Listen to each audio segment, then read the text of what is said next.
Hello, everyone. Before we get started with episode 44 of FECast, where we talk about the Expedition Championship that is coming up, just a couple quick plugs. First, a huge thank you to our editor for taking on an incredible workload in getting FECast edited and out to everyone. Second, if you're not part of the Friends of Eternal Discord, be sure to join. Link is in the description. It's the best place to get better at Eternal.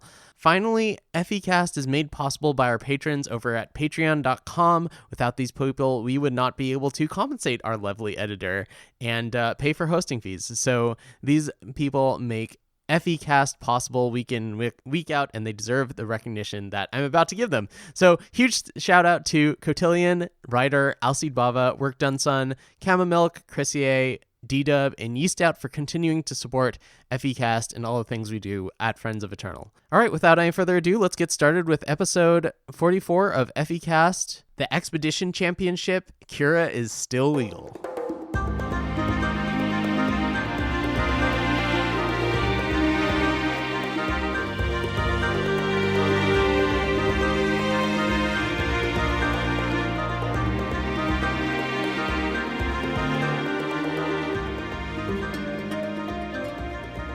Hello, everyone, and welcome to FECast episode 44. Today, we're going to be talking about the Expedition Championship and getting you caught up on all of the announcements that we've had in the past week of Eternal. My name is Sunyveil. I will be your host, and alongside me is my co-host, Stormblessed. How are you doing this week? I am doing very well, just getting a little busy as things are ramping up in real life portions for me and for you. I know that as well. Yeah, I guess both of us are involved with like the cycle of the school year now, right? So that just starting up means that, well, we have a lot more commitments than just hanging out and playing Eternal, but we're still going to get you as prepared as we can for these tournaments, as we always do. But first, let's talk about some announcements that happened during our last cast. There was a huge Worlds announcement, and now that we've had some time to process it, we'll just run that down for you. So chronologically, and by the way, this will be linked in the description, of course. Chronologically, we have the Draft Championship that will be playing out its finals. It's really just one game for each player, and that's going to be October 4th, and that is very relevant for you, Stormblessed. I am still top 8. My final result is still up in the air, and obviously, I would like to take it down in the Draft Championship so I don't have to worry about achieving worlds, in the celebration slash last chance tourney, or this upcoming weekend. Though obviously I'll be playing my best this upcoming weekend, since I cannot guarantee my match win in the top 8 of draft event. Yeah, boy, I guess that's coming up like the weekend after this Expedition Championship, so you really just don't have any time to rest. So that's October 4th.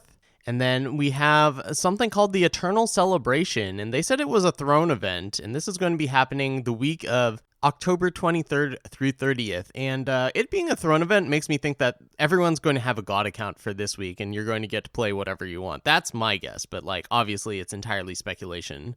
That's a good speculation as far as a celebration of. I think it's celebrating the Eternal's anniversary of release or something. Yeah, I think this would be the third or fourth year. That would be a very cool event to do. My theory for the last chance tourney was going to be just that it was a completely free tournament instead of having the price point for the ECQs or the invitational requirement for the championship events. I was just thinking that it might be a just completely free event to allow anyone the chance to compete. But again, we don't know what last chance could mean, so it could be any of these things. Yeah, the Eternal Celebration is going to culminate in the Last Chance tourney, which is going to be the weekend of October 30th and 31st. And that's actually a really good point. That would be a pretty good marketing tool. Just be like, these are open tournaments. These are open tournaments with no entry fee that qualify for Worlds. I think that would be really cool. Now, obviously, the people that are already involved and have stocked accounts and probably the currency to be able to play in an event that has an entry fee are definitely much more likely to actually earn that qualification. But still, I think that would be a really cool thing for them to do if that's what they're doing. Yeah, especially if it is combined with your idea of everyone getting a temporary god access where everyone gets all the cards and they get free access to the tournament. That could combine together to produce some cool event if that is what they're going for. Otherwise, it might just be don't get upset for something like that. It could just end up being like here's some special quests, here's some special packs, here are some fun events to do. with like whatever event restriction they're going to have. I'm more so expecting the second half, which cool quests, cool events, things like that. But if they did spice it up, that would also be cool. This is the downside, Direwolf, is that if you don't give us all the details on what's going to happen, we can construct something that's going to happen that might be cooler or less cool in our heads than what you actually produce. So yeah, and the last event in the announcement is Worlds. We know the date of Worlds is going to be November 14th through 21st. It's going to take place over 2 weekends, I believe. And I was fortunate enough to get some time off for that. So I'm really looking forward to it. It's going to be a lot of fun. Yeah, from my understanding, World is going to take place over 2 weekends, meaning that the competitors will play on the weekend of November 14th and they'll play on the weekend of November 21st. But what will happen is these matches will all be pre-recorded, I believe, and then like during the week there will be people casting like each game of Worlds, right? So that's my understanding of the situation, is that they will be pre-recorded, so it will not be live casted. Yeah, that sounds likely to me. So this will be the first time that a Eternal tournament will be pre-recorded and not live, actually. So that's a little different. Yeah, I'm not sure how it's going to work out, but I'm sure we'll find out before too long. Or at least, before it actually happens. All right, there's also a promo that dropped this week. It is Deleth's Awakening. This is a 1-cost Time Shadow card. It's a spell that says, create a copy of each card in your deck with a different name and shuffle them into your deck. Then draw a card for every 10 cards in your void. So, seems like some sort of, I guess it's like a Reanimator card, but in order to get 2 cards off of this, you need such a ridiculous amount of setup that I don't think that this should be part of a core game plan, and you probably just shouldn't be trying to put this in your competitive decks. Yeah, so I don't know, but I heard tell of possibly making a combo out of it. If you I guess shuffle like a Destiny card, make an extra copy of a Destiny card in your deck or something. I don't know about that. As it turns out that if you want it to be a draw 3 and be completely busted, you have to have 30 cards in the void, which is asking a whole lot.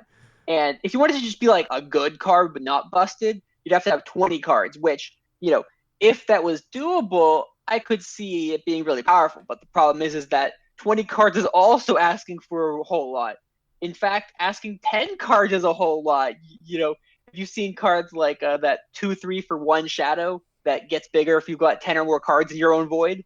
That card is hard to turn on. So the only real place I see it is if there's some sort of absurd combo or something like Toda Circle, Cheering Section, Market. But even then, I don't think I see too much competitive use of it, although it does seem like a cool card. Yeah, definitely interesting design space being used here.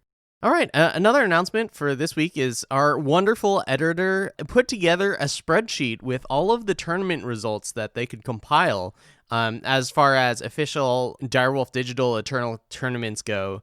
And this has all the results all the way back to the test tournaments before the ECQs, and it has every ECQ and challenge and championship, and it's pretty darn cool. You can choose a player and look back through their entire history. It also has a leaderboard with the top competitors over the course of Eternal with a few stats.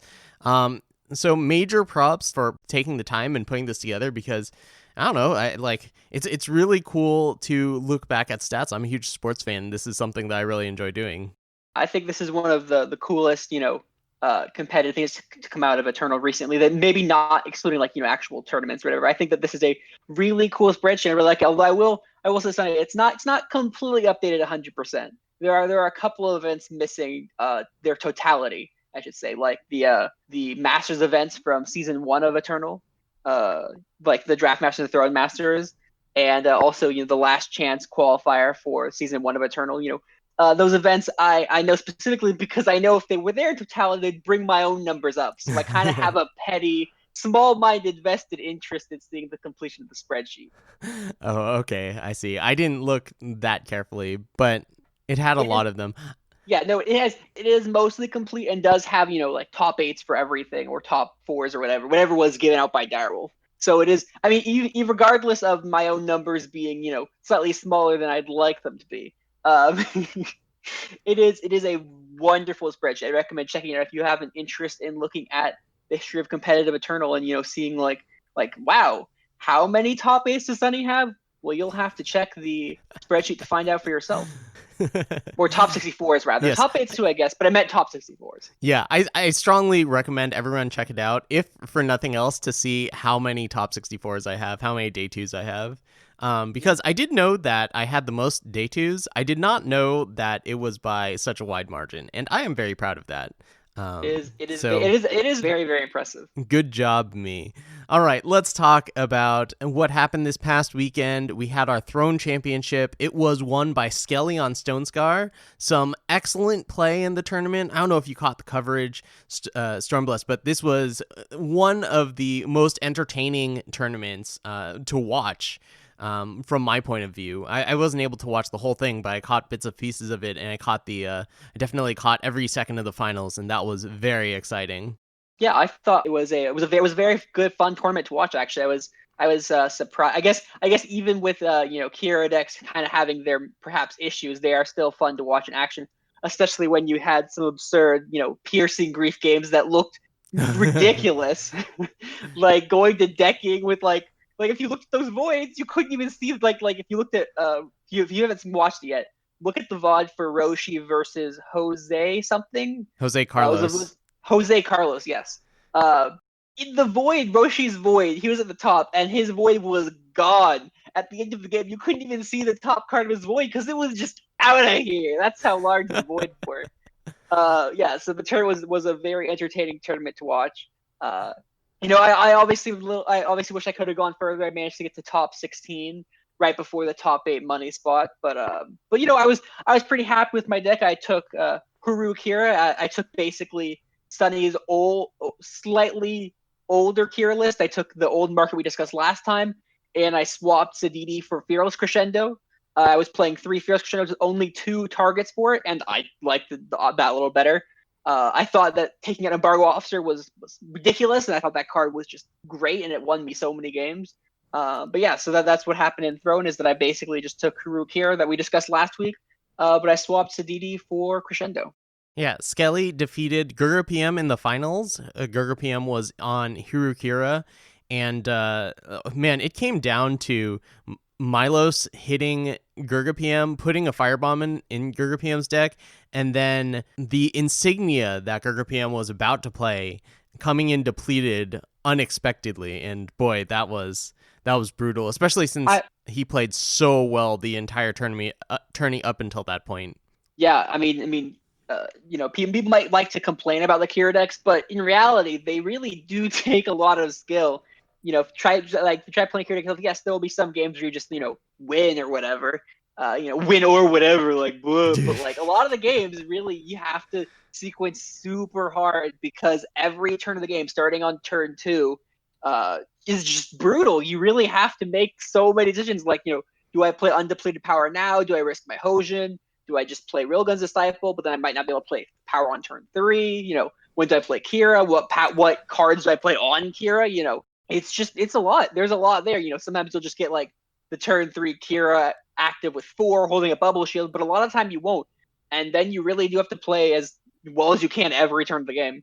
Yeah, I know you don't read Reddit, which is honestly probably good for your mental health, but I posted a thread either this morning or yesterday where I just said, I have no sympathy for people complaining about brainless gameplay. And I linked the episode of FECast. It's episode 30 or 31 with Collector, where we talk about maximizing your chances in game. And if you haven't checked it out, I strongly recommend it. There's just a ton of great advice there. And I think that people that have listened to it can hopefully see that the gameplay is a whole lot less brainless than some people make it out to be. One last tidbit about the the Throne Championship is the Stonescar deck that Skelly won with was actually one that was posted by Stormguard a month and a half ago. It was card for card Stormguard's list, which I think is absolutely incredible. So major props to Stormguard for building a tournament-winning deck list, even though it was built for a different tournament. It still ended up winning a tournament.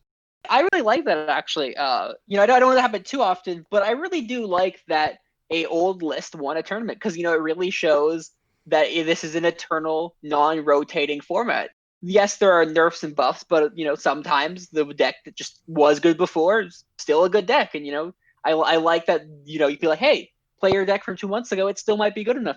Presumably, if, say, we had like Stonescar Silex released in the campaign or whatever, then Skelly would have just, you know, updated the power base. But, you know, aside from that, you know, like, yeah, you can just pretty much pick up a good deck from before, and it still might be a good deck now. All right, so congratulations to Skelly. Looking forward to facing them in Worlds. Let's talk about the Expedition Championship, because that is coming up this weekend. And there are, well, I think it's a pretty wide open field. I don't see anything that just feels head and shoulders above everything else right now. We did have an Expedition tournament that was pretty similar not too long ago, but I suppose it didn't have these campaign cards such as Kira, and that's the first deck we're going to talk about. Kira decks still exist in Expedition, but they're definitely a step down from where they are in Throne. I don't think I would recommend a Kira deck. It just feels too inconsistent without Hojan as being another quality 2-drop for the deck. Yeah, Huru Envoy is not a Hojan. It turns out that Huru Envoy's ability to draw cards is good and is very fun, but it can't apply pressure. It can't really apply tempo, which is what the Kira decks really are doing. Like, Hojan draws a card when you target and plays, you know, draws and plays a power effectively. And that, you know, allows it to attack and get tempo and right attacks as a 4/3, not as a 2/2.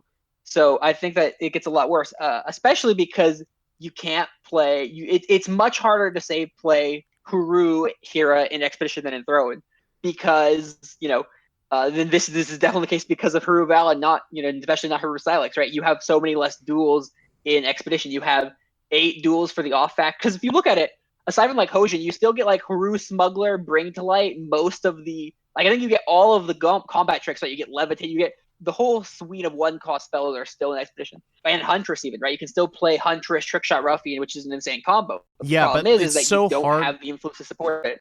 Yeah, but it's so hard to play the Huntress. That's a double primal card that costs 2 in a deck when you only have one true duel in seats. You have vows, yeah, but those only provide 1 influence.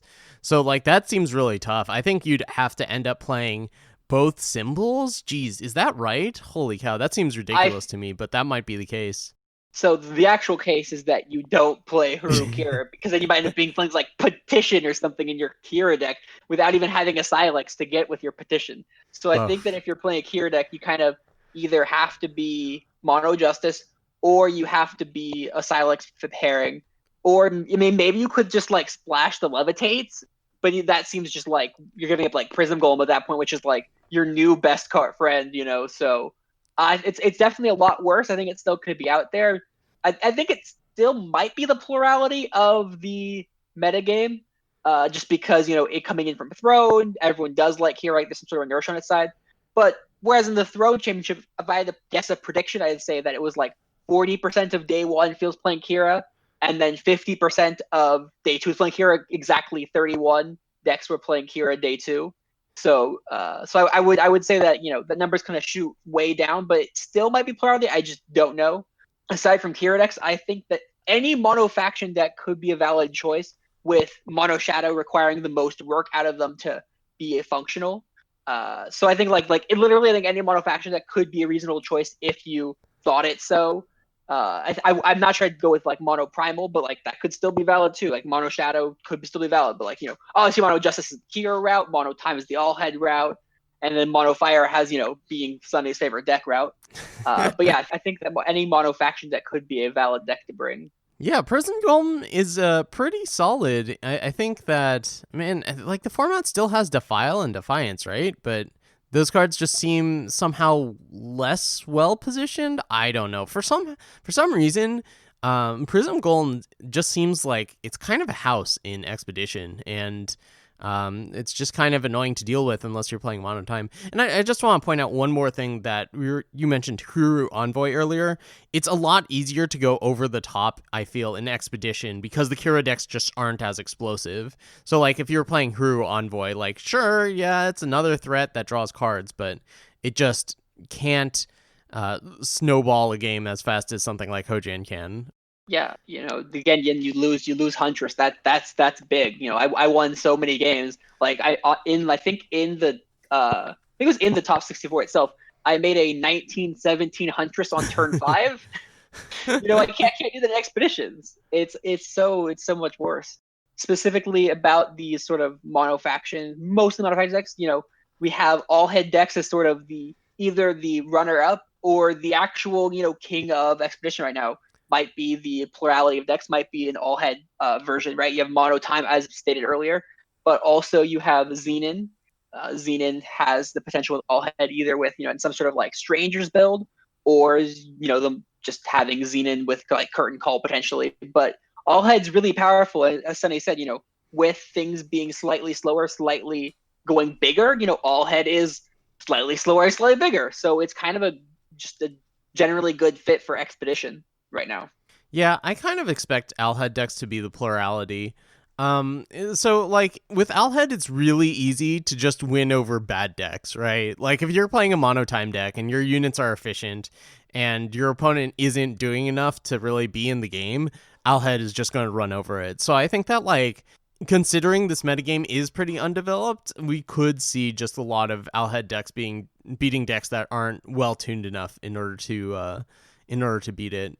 That being said, like I do think that the Alhed decks are pretty good. You could go Strangers, but I played a bunch with that deck, and I'm pretty sure I'm not playing it for the actual tournament. But I think that just going like monotime, you get Ubzot. That was a big deal not too long ago. You get Grodov's Burden with the killer cards, and that's a huge deal. Especially Pesky Seedling. That's another card that I think works out a lot better in Expedition because the units are a little smaller, and so you can trade it with this 3-drop. Whereas in Throne, a lot of the times a 2/3 isn't going to be able to kill anything. But in Expedition, I mean, like, Kodosh's Stranger just gets eaten. You have cards like the Evangels in case Kira decks are playing that. I mean, it even kills a Helio. Not that I think that matters a ton, but it does a lot of work. I've been impressed by Seedling, and getting the killer chain going with Burden is a huge deal. Me and Sunny have only played a few Expedition games, because of how quick the turnaround from the Throne event to the Expedition event is. But, like I played a Pesky Seedling. I made their Ubsot cost 5, and I took out a Trailmaker, and then I played out, all my monofaction cards except for like one that I didn't care about. And then I just kind of won the game because I just got a really good set of tempo options right there. Yeah, that sounds really good. One more thing I want to mention is that the relic removal in Expedition is still not very good. We talked about this the last time we had an Expedition tournament, so something like Grodov's Burden can really stick and take over a game. Yeah, the only way to deal with Grodov's Burden is to play your own Grodov's Burden. I mean, you laugh, but like, many, many months ago in the original FTS tokens meta, where I played Carverless Carver, I won a lot of my top 64 games by just playing my Burden second. They played a Burden on 5, I play a Burden on 8, and then I won the game because I just had the Burden. So don't underestimate the power of Burden Wars, right? If you are the first person to play Burden, you have to try pushing really hard as soon as possible, because if you give them time to let them play their own 8-cost card, right, you have to basically pressure them to the point where they can't play their 8-cost card. Because if they can play their 8-cost card and the board is stable, then you will lose if you play your Burden first. Yeah. All right, let's talk about another big player in Expedition, or potentially big player. I'm not sure how much it's going to show up, but Helio. Helio is still a card. There's still symbols to power it out. Now it gets Joral, which I don't know how good Joral is. It's probably a reasonable role player. We've talked about that on this podcast before. But Helio is the real deal. It draws so many cards, and it goes well if you're super heavy on Primal. What do you think about Primal decks, Stormblessed? I like Helio. Imagine if Helio was still cost 5. Remember people were like, Helio shouldn't have been nerfed. It's like, no, Helio was, like yes, we had the Recon things. Like if they didn't nerf Helio, it would just easily have become the new why is this card exist card that everyone would be complaining about. So it was a very solid nerf because the only thing that was keeping it down was just that decks were, like Recon was just so synergistic. So I think Helio is great. I keep playing games and I'm like, okay, I've stabilized, and they play Helio. I'm like, no, I'm about to win, but you play Helio. And then I'm like, okay. And then later that game, I managed to like come back. I managed to like get more 2-for-1s. I managed to get such value. And then they play a second Helio. I'm like, no, a second Helio. So, it's one of those things where I think Helio is also going to be one of those things where playing it is going to feel both worse and better than placing it, right? Because, if you're playing against Helio, you're never going to know those times when Helio's like stuck in hand when you kill them. But if you are playing Helio, you do get to know when those times occur. but you also get to be the one drawing all the cards. So, Helio decks tend, you have to have more than just Helio, right? Because Helio by itself isn't going to do very much, right? If you're playing like, Mono Primal, you get actually like Prism Golem and like Draw. Turn to Seed still exists if you want to play that sort of thing. So, I think the power is there not just in Helio because you can't play just one card, right? That's not how Eternal works. You can't just be playing for one card. Except, unless you have like tutors and stuff, right? Whereas like with Rat Cage, you have Calibrate and Display of Knowledge, right? So you have, and you have like Elvish Swindler in the market. You've got so many ways to get Rat Cage. But like, people are like, Kira's so busted, the deck's so busted. If you don't draw Kira, you lose. Like, no, because Eternal decks have like good Eternal decks have never been built around one card because the variance is higher than in say Magic the Gathering because we have 75 cards. So you can't play just Helio. You gotta find other things to do in your deck too. So what type of Helio decks do you like? Do you think Mono Primal's the way to go, Skycrag or Elysian? Elysian does have Wump and Friends, and I do really like Wump. I still like Wump. I've been wanting to play Wump in a tournament for a while. I don't know if this is even the tournament yet for Wump. I feel like Wump's just been almost there so many times. Makes me sad how close Wump has been. But I don't know. I somehow think I'm leaning towards Mono Primal, odd as that sounds. Although, like Skycrag does give you like Seer and stuff, so it gives you some good removal. But I really like the idea of mono action decks currently in the current meta game. Prism Golem is big. It allows you to sort of shore up a weakness of Primal, which is having big units and playing sort of playing it to the board in a tempo-ish sort of way. And I honestly don't know. I mean, Skycrag seems like it's more of like an aggro-based thing, right? Because you still have Champion of Fury, so I don't think you're playing Helio in a Champion of Fury deck. And Elysian, I think it'd probably be Elysian or Mono Primal, although you could play like a Skycrag control kind of thing because obviously you still have all the removal and stuff. You don't need to play Champion. I think anything could be valid, right? That's the expedition right now is that while there are so many possibilities, they aren't so disparate from each other that it makes the format untractable. That makes sense, right? Like you can label them all as like Helio decks, Alhed decks, mono decks, Kira decks, whatever, right? So it's like there's a variety of set archetypes that sort of have their own variations within them, which makes the format both diverse while being tractable and easier to understand. I think I like Elysian Helio decks because you get Master Conjurer and like you also mentioned Wump, but Master Conjurer is actually a card that has really impressed me, maybe even more so than Wump. I mean, it just kind of blocks for a while and then just puts out an army of 4/4 flyers. Maybe it's another card like Helio where you don't see it in the games where it just doesn't do anything, and I guess it's probably pretty bad against sweepers. But it's a card that's impressed me, and you also that's a pairing that has a Silex, so that's a plus. Yeah, I don't think you're playing Helio decks not in Silexes, unlike Kira decks, where your goal is to tempo out and just like crush them. Where the extra trove matters less. Although obviously it would have been great for all of the market options you wanted to play in your Kira decks.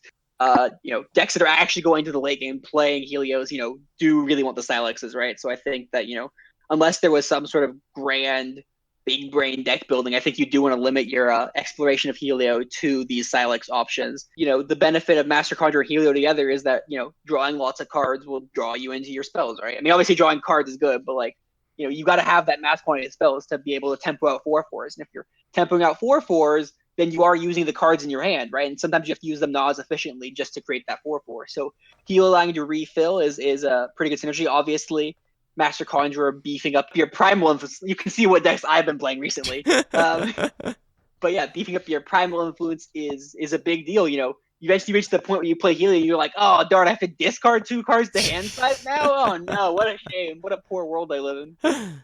All right, the next category of decks we have listed here are Backbreaker decks. And I put a question mark here because I played a Backbreaker deck in the last Expedition tournament, and it did not go that well, and it didn't end up being that great of a strategy. And on top of that, the unit that we got from the Awakening campaign that would go in a Backbreaker deck is Kira, and that puts the deck really at odds with what it wants to do, because if you're playing Backbreaker, you're not going to have as many units to be impacted by the spells that you want to target Kira. So I think that they were already kind of in an awkward place, and they didn't get a whole ton of help from the campaign. Yeah, I kind of in the same, but I think we'll still probably see some because it does do powerful things.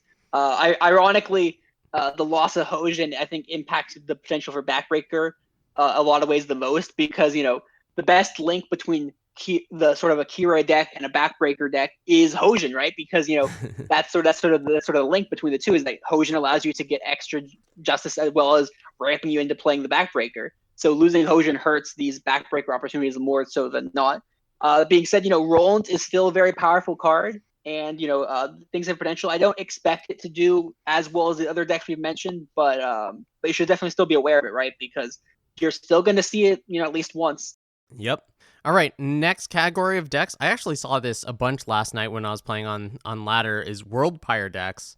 And you are right, from however many episodes ago, you want to use Transpose to grab your Worldpyre. You just have the one of in the market, and then you start cheating out powerful stuff, mostly Channel the Tempest and 8 of the Huru. And I mean, it seems like, if you can't disrupt it early enough, it really is just going to overwhelm you, and it doesn't take a whole lot of time. You play Worldpyre on turn 4, and then hopefully the next turn you have whatever you need to swing the game in your favor. You're not doing a whole ton up until that point, but that means your opponent has to basically have you dead by turn 5. So these decks are usually playing Time and Justice in order to facilitate Shenron Speaks, to be able to play it on 5 in case they don't have the Transpose.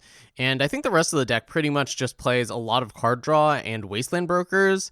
I'm not a huge fan of Wasteland Broker, but I think this is the deck that you might want it in. I'm not sure. I'm not exactly 100% sure what the best build will be, but I think that you can't just ignore the Worldpyre decks. I think that except for the most aggressive of decks, it is fast enough to catch up, and then it will turn the corner so quickly.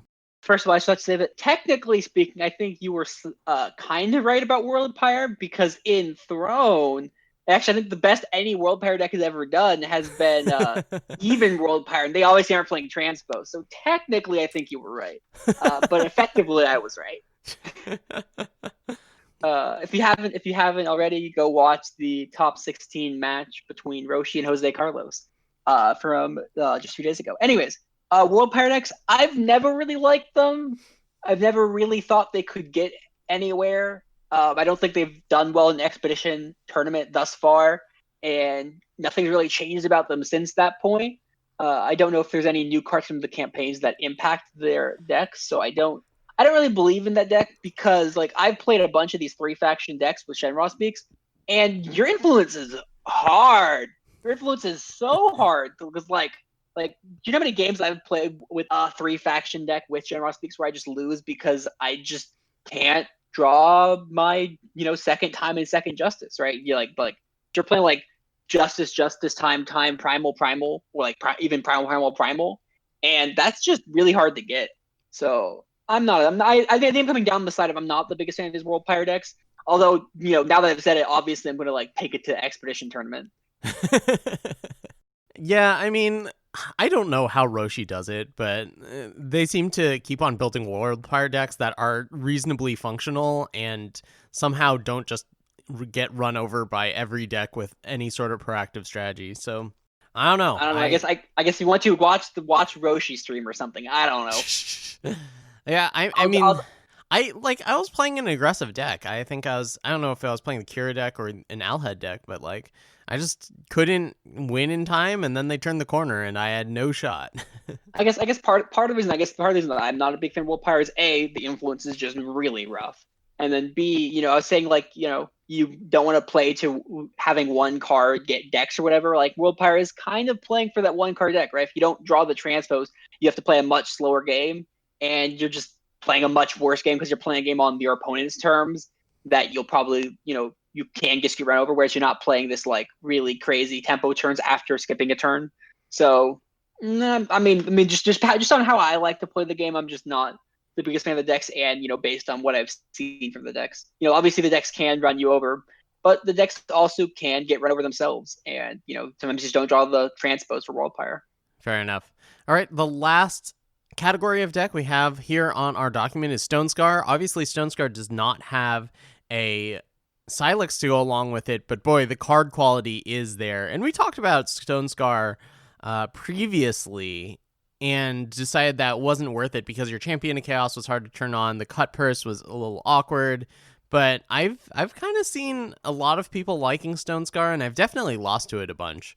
So I would not rule it out. And if you're an aggro fan, definitely worth checking it out. Yeah, so one of the interesting things about Stonescar is that it has a lot of the card. If you look at the throne pool, whatever, look at the last throne tournament, Skelly's list, Stormguard's list, I should say. A lot of it is legal in the expedition, right? Like cut purse is legal, even smuggler's legal now, right? I think is Argent Instigator expedition legal? So the Stonescar smuggler is, but like if you have a Silex, it's not legal. Annihilation. Or you're talking about Instigator. Oh, I don't think Instigator. Yeah, Instigator. There's another good 2-drop that are called like Annihilate's legal. Sierra's a Torch, and a lot of Milos is legal. Jack is legal.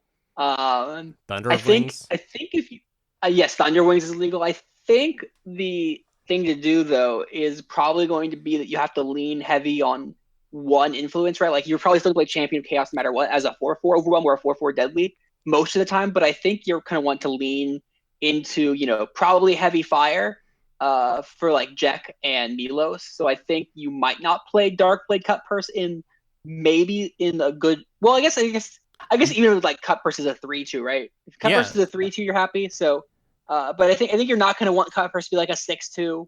Champion's a 5/5. I think you have to basically assume that you're going to get the fire side of things and not the shadow side of things. And you probably don't want to be playing Bouton because you're just never going to be able to play it. And you shouldn't assume that any double shadow card's going to get played. So I think you just have to build knowing that you're going to reliably get to 3 fire, but not get to 3 shadow.